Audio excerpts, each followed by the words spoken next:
Only on 4. Earlier tonight at the State House, I caught up with the Ohio Senate President, Larry Obhof, who described his relationship with his fellow Republican leader, Larry Householder, as contentious and today's federal indictments as shocking.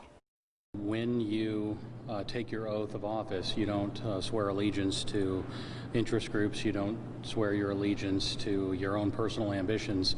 You are here to represent almost 12 million people across Ohio, and there's a public trust involved in that. And when you violate the public trust, frankly, you shouldn't be here anymore. Larry Obhof is among the Ohio lawmakers wanting Larry Householder out and wanting to distance themselves from the growing scandal. Can I ask if you were ever approached in any way to take money to kind of push through House Bill 6? No. You were never approached by anybody who might try to influence your vote? No.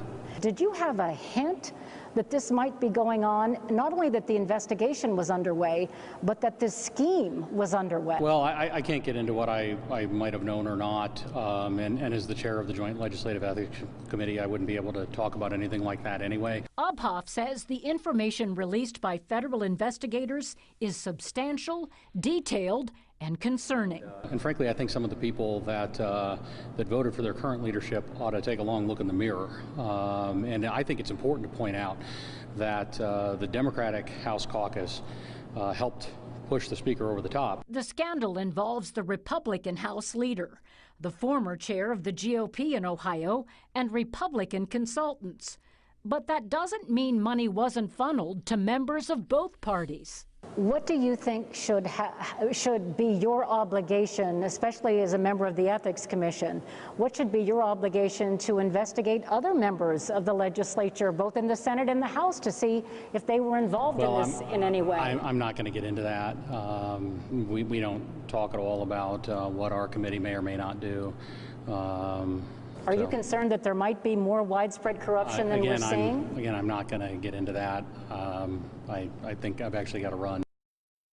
As for the future of House Bill 6, the first energy bailout bill, Obhof says it's too early to say, but they will have to consider the impact of closing plants and losing jobs.